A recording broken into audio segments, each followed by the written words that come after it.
প্রতিবার কোথাও ঘুরতে যাওয়ার প্ল্যানিং হলে ব্যাগ গোছানোর দায়িত্বটা আমার কাঁধে এসেই পড়ে। আর এই যে এনাকে দেখুন, ইনি তো আমার কোনো একটা কাজে হেল্প করবেই না, বরঞ্চ আমাকে কন্টিনিউ বিরক্ত করেই যাবে।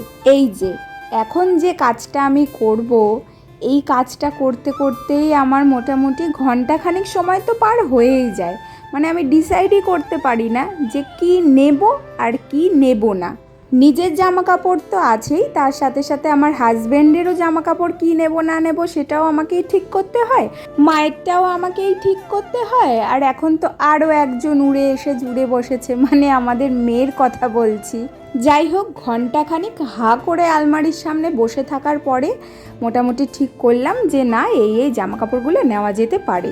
সন্তানের মা বাবা হওয়ার পরে এমন হয়েছে, নিজেদের কোনো একটা গুরুত্বপূর্ণ জিনিস বাদ চলে গেলে সমস্যা নেই, কিন্তু মেয়ের হচ্ছে A to Z যা যা নেওয়ার দরকার সমস্তটা নিতে হবেই, না হলে ভীষণ প্রবলেমে পড়তে হয়।